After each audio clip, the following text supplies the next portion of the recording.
نتائج مباريات أمس سواء في الدوري المصري أو في الدوري الإنجليزي. كمان هقول لكم في نهاية الفيديو على التشكيل المتوقع للنادي الأهلي اللي هيلعب النهاردة في تمام الساعة 10 مساء أمام نادي سيمبا التنزاني في مباراة العودة. مباراة الذهاب على أرض سيمبا خلصت بنتيجة 1-0 للنادي الأهلي على أرض سيمبا التنزاني. السلام عليكم ورحمة الله وبركاته. قبل ما ابدأ معاكم يا ريت ما تنسونيش باللايك. عايز اوصل بالفيديو ده لاكبر عدد من اللايكات، والاشتراك في القناة ده شيء اساسي. عايز اوصل ل1000 مشترك. نروح على طول على نتائج الدوري المصري اللي اتلعبت امبارح. اول مباراة معانا النادي المصري والنادي الاتحاد السكندري، وقدر نادي الاتحاد السكندري ان هو يفوز على المصري 3-2. كده النادي المصري عنده 27 نقطة في المركز الثالث، اما نادي الاتحاد السكندري عنده 27 نقطة ايضا بس في المركز الاول بفارق الاهداف. المباراة الثانية معانا نادي انبي ونادي فاركو. نادي انبي كده عنده 27 نقطة ايضا بس في المركز الثاني برضو بفارق الاهداف. نادي فاركو عنده من النقاط 12 نقطة في المركز ال16. المباراة الثالثة معانا البنك الأهلي ونادي الداخلية، واللي تعادلوا مع بعض بنتيجة 0-0. كده البنك الأهلي عنده من النقاط 18 نقطة في المركز العاشر، أما النادي الداخلية عنده من النقاط 9 نقاط في المركز ال18 والأخير.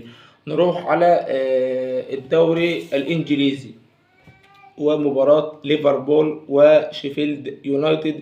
ليفربول قدر ان هو يكسب 3-1، عنده من النقاط 70 نقطة في المركز الأول، أما نادي شيفيلد يونايتد عنده 15 نقطة في المركز ال20. ونادي ليفربول كده متصدر الدوري الإنجليزي عنده 70 نقطة، ونادي أرسنال عنده 68 نقطة، ونادي مانشستر سيتي عنده من النقاط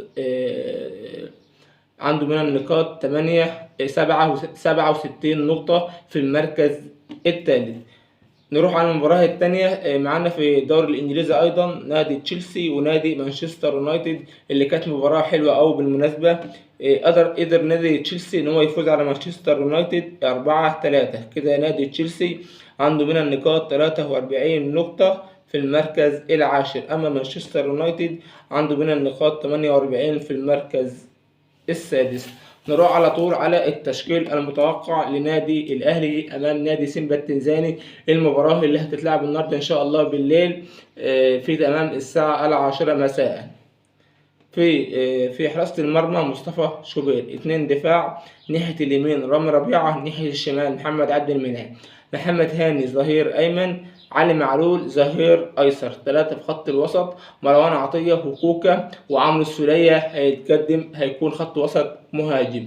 3 في خط الوسط 3 في الهجوم بيرسي تاو ناحية اليمين وحسين الشحات ناحية الشمال وأنطوني موديست في الهجوم ورأس حربة. أنا بتمنى إن هو ما ينزلش أنطوني موديست، بتمنى إن هو ينزل محمود كهربا، لأن كهربا بيتحرك، بس أنا بتوقع إن هو هينزل موديست. وبكده أكون خلصت معاكم نهاية فيديو النهاردة. بتمنى من أي حد يكون شاهد الفيديو لحد دلوقتي يا ريت ما يبخلش عليا باللايك. عايز أوصل بالفيديو ده لأكبر عدد من اللايكات والاشتراك في القناة. يا جماعة الاشتراك في القناة، أنا بوصيكم بالاشتراك في القناة. عايز أوصل ل1000 مشترك. والسلام ختام.